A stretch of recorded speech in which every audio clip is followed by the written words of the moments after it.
Hansel and Gretel by the Brothers Grimm. In a great forest dwelt a poor woodcutter with his wife and his 2 children. The boy was called Hansel and the girl Gretel.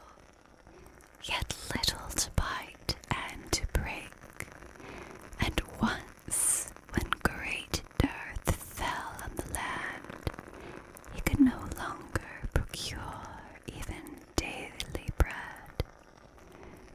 Now when he thought over this by night in his bed, and tossed about in his anxiety, he groaned and said to his wife, "What is to become of us? How are we to feed our poor children when we no longer have anything even for ourselves?" "I'll tell you what, husband," answered the woman. "Early tomorrow morning we will take the children out into the forest to where it is the thickest. There we will light a fire for them and give each of them 1 more piece of bread. And then we will go to our work and leave them alone. They will not find the way home again, and we shall be rid of them." "No, wife," said the man, "I will not do that.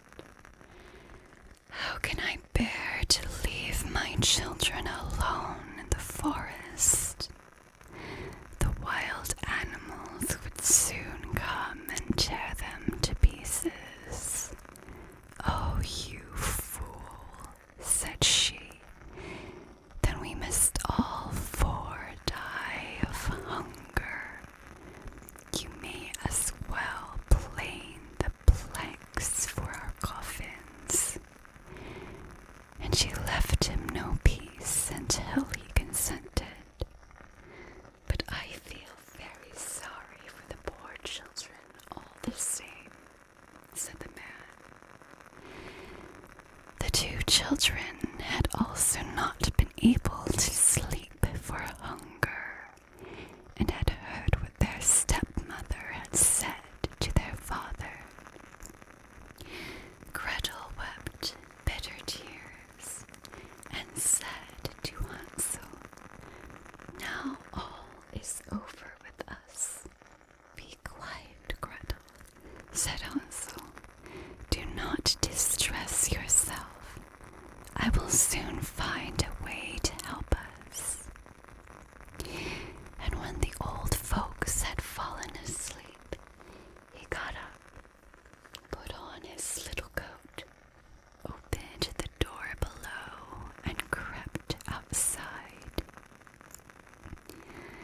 The moon shone brightly, and the white pebbles which lay in front of the house glittered like real silver pennies. Hansel stooped and stuffed the little pocket of his coat with as many as he could get in. Then he went back and said to Gretel, "Be comforted, dear little sister, and sleep in peace. God will not forsake us." And he lay down again in his bed.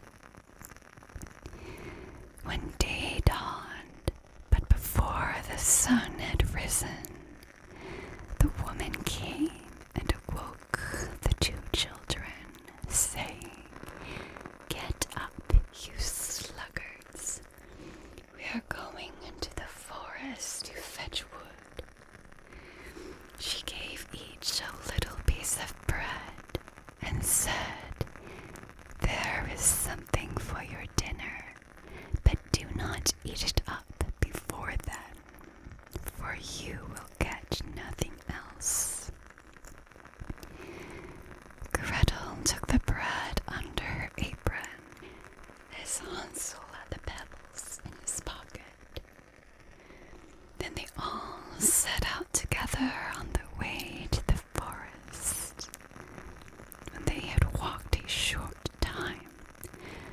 Hansel stood still and peeped back at the house, and did so again and again. His father said, "Hansel, what are you looking at there and staying behind for?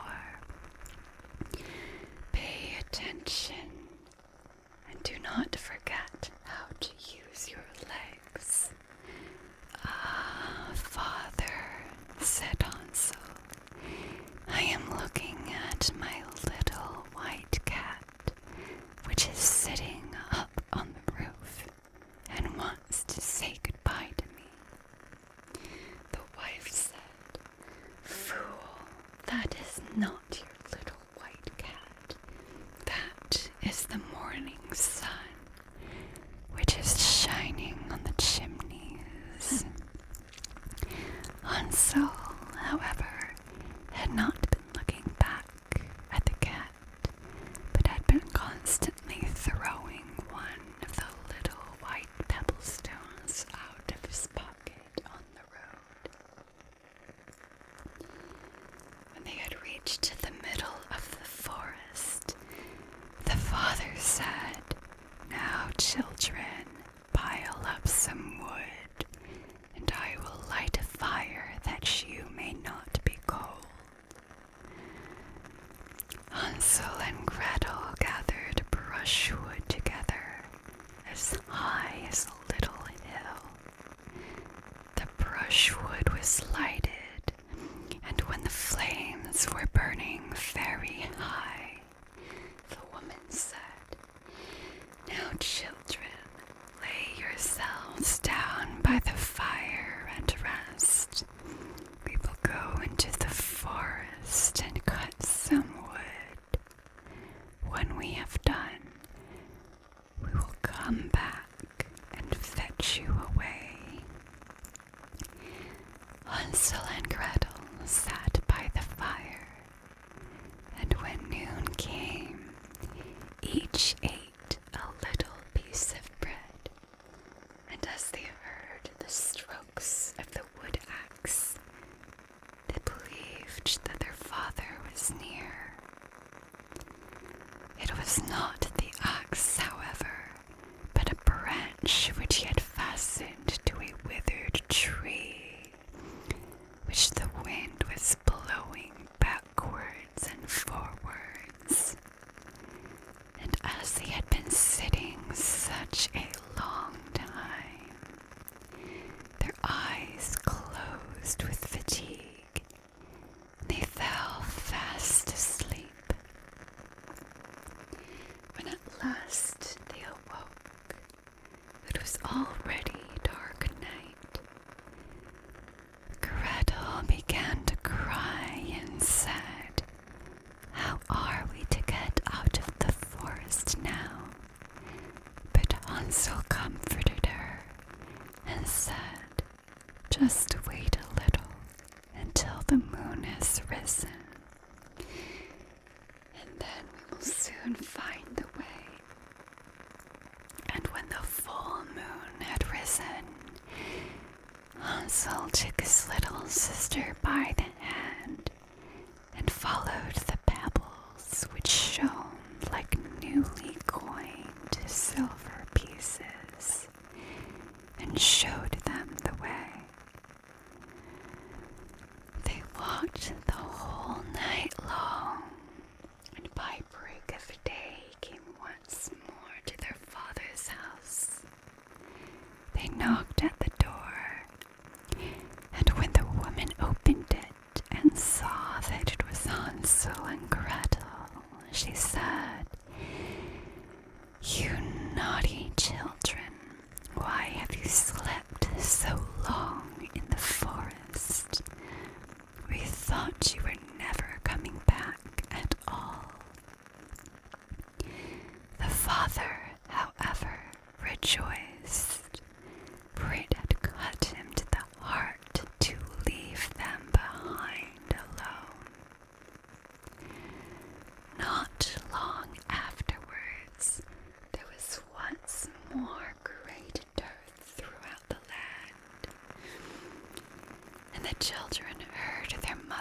saying at night to their father, "Everything is eaten again.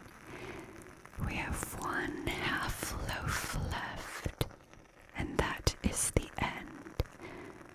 The children must go. We will take them farther into the wood, so that they will not find their way out again." There was no other means of saving ourselves. The man's heart was heavy, and he thought it would be better for you to share the last mouthful with your children. The woman, however, would listen to nothing that he had to say, but scolded and reproached him. He who says A must say B likewise. And as he had yielded the first time, he had to do so a second time also. The children, however, were still awake and had heard the conversation. When the old folks were asleep, Hansel again got up and wanted to go out and pick up pebbles as he had done before. But the woman had locked the door, and Hansel could not get out. Nevertheless, he comforted his little sister and said, "Do not cry, Gretel. Go to sleep quietly. The good God will help us." Early in the morning came the woman and took the children out of their beds. Their piece of bread was given to them, but it was still smaller than the time before. On the way into the forest, Hansel crumbled his in his pocket, and often stood still and threw a morsel on the ground. "Hansel, why do you stop and look around?" said the father. "Go on." "I am looking back at my little pigeon which is sitting on the roof and wants to say goodbye to me," answered Hansel. "Fool," said the woman, "that is not your little pigeon. That is the morning sun that is shining on the chimney." Hansel, however, little by little, threw all the crumbs on the path. The woman led the children still deeper into the forest, where they had never in their lives been before. Then a great fire was again made, and the mother said, "Just sit there, you children, and when you are tired you may sleep a little. We are going into the forest to cut wood, and in the evening when we are done, we will come and fetch you away."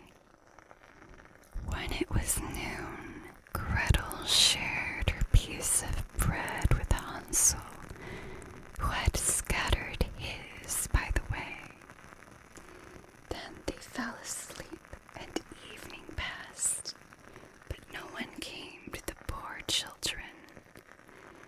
They did not awake until it was dark night, and Hansel comforted his little sister and said, "Just wait, Gretel, until the moon rises. Then we shall see the crumbs of bread which I have strewn about. They will show us our way home again." When the moon came, they set out, but they found no crumbs, for the many thousands of birds which fly about in the woods and fields had picked them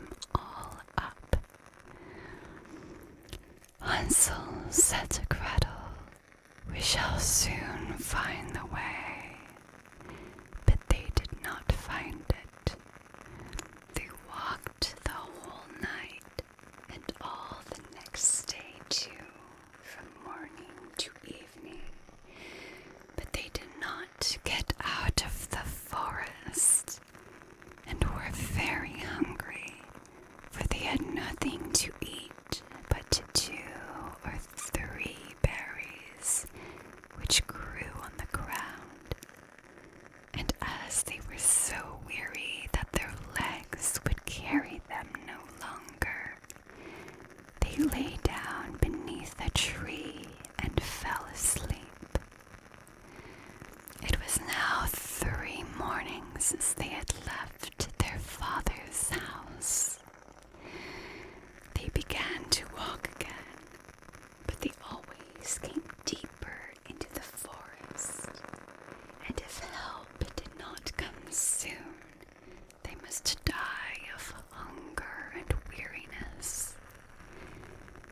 When it was midday, they saw a beautiful snow-white bird sitting on a bough, which sang so delightfully that they stood still and listened to it.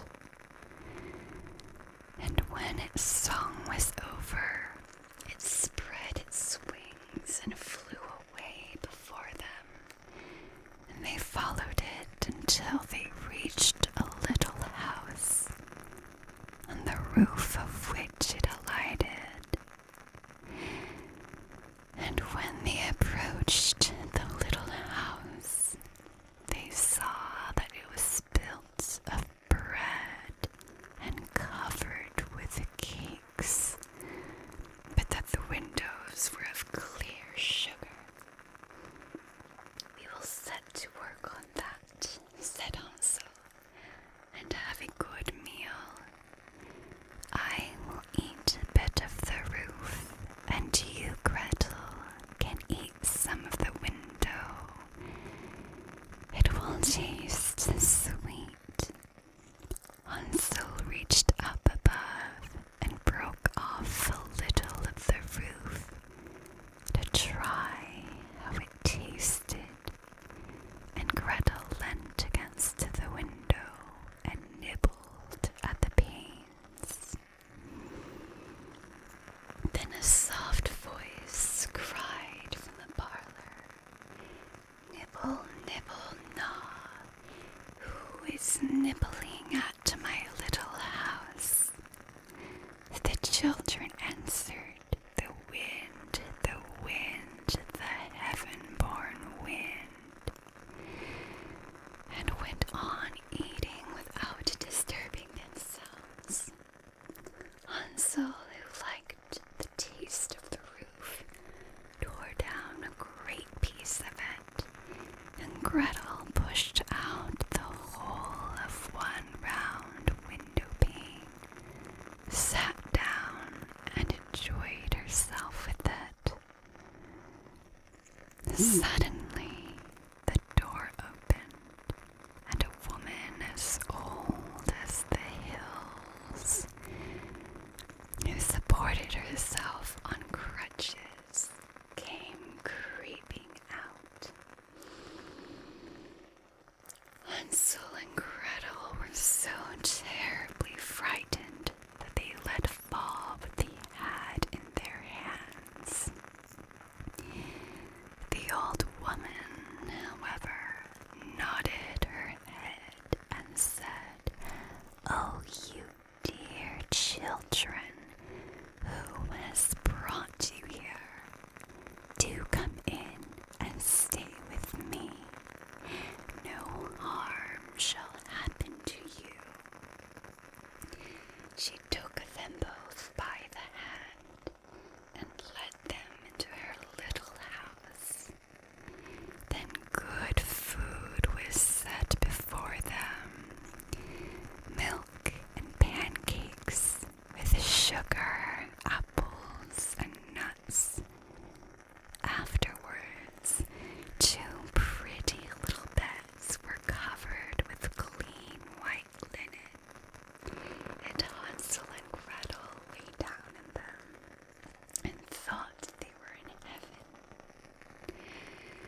The old woman had only pretended to be so kind.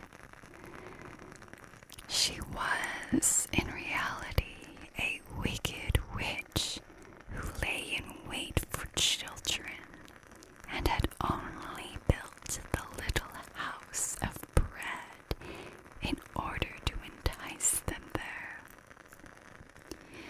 When a child fell into her power, she killed it, cooked and ate it, and that was a feast day with her. Witches have red eyes and cannot see far, but they have a keen scent like the beasts and are aware when human beings draw near. When Hansel and Gretel came into her neighborhood, she laughed with malice and said mockingly, "I have them. They shall not escape me again." Early in the morning, before the children were awake, she was already up, and when she saw both of them sleeping and looking so pretty, with her plump and rosy cheeks, she muttered to herself, "That will be a dainty mouthful." Then she seized Hansel with her shriveled hand, carried him into a little stable, and locked him in behind a grated door. Scream as he might, it would not help him. Then she went to Gretel, shook her till she awoke, and cried, "Get up, lazy thing, fetch some water, and cook something good for your brother. He is in the stable outside, and is to be made fat. When he is fat, I will eat him." Gretel began to weep bitterly, but it was all in vain, for she was forced to do what the wicked witch commanded. And now the best food was cooked for poor Hansel, but Gretel got nothing but crab shells. Every morning the woman crept to the little stable and cried, "Hansel, stretch out your finger that I may feel if you will soon be fat." Hansel, however, stretched out a little bone to her, and the old woman, who had dim eyes, could not see it, and thought it was Hansel's finger, and was astonished that there was no way of fattening him. When 4 weeks had gone by, and Hansel still remained thin, she was seized with impatience and would not wait any longer. "Now then, Gretel," she cried to the girl, "stir yourself and bring some water. Let Hansel be fat or lean. Tomorrow I will kill him and cook him." Ah, how the poor little sister did lament when she had to fetch the water, and how her tears did flow down her cheeks. "Dear God, do help us," she cried. "If the wild beasts in the forest had devoured us,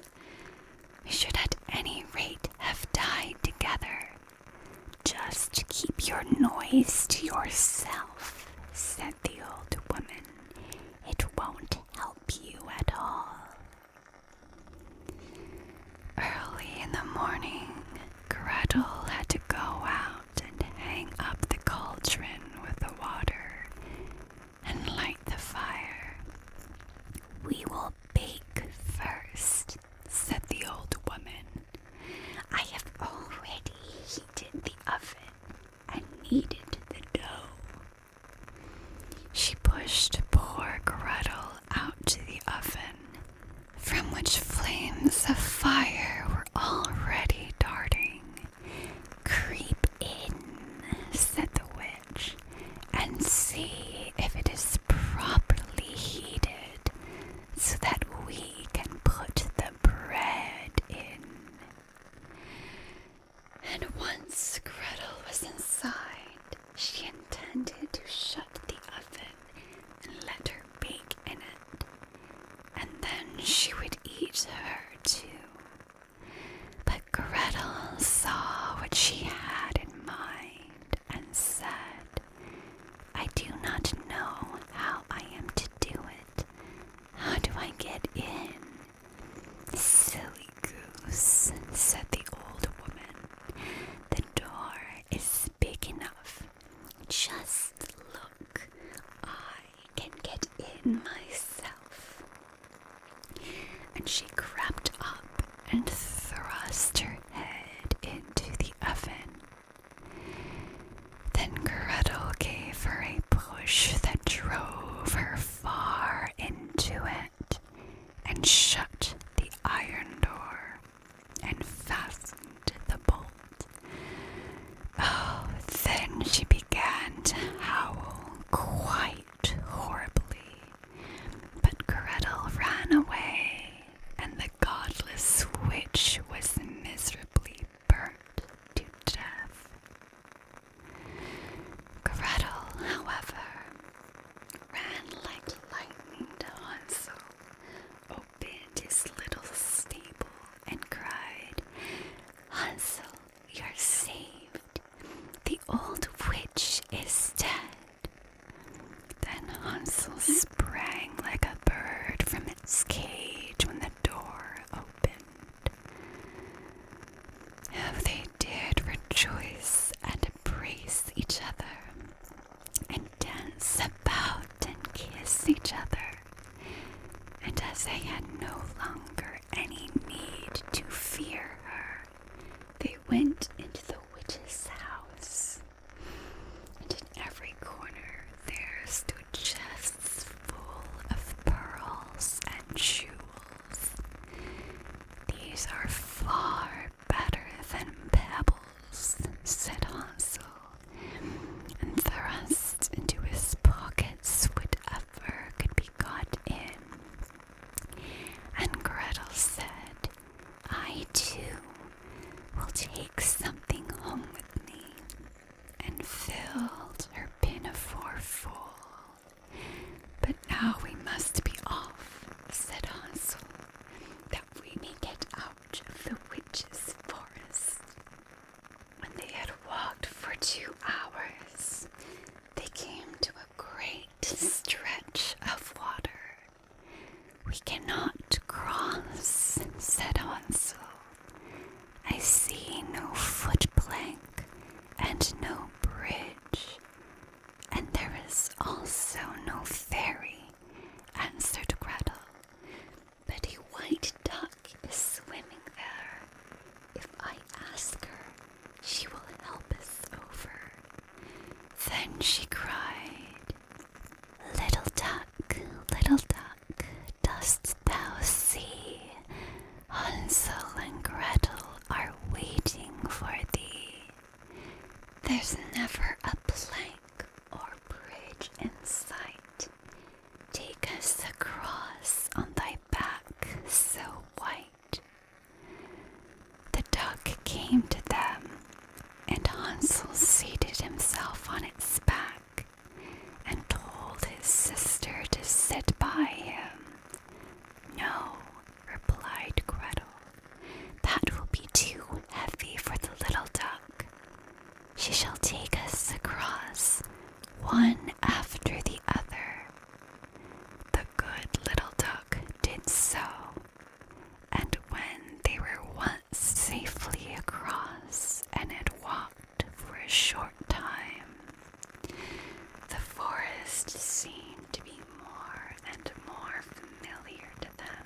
rushed into the parlor and threw themselves round their father's neck.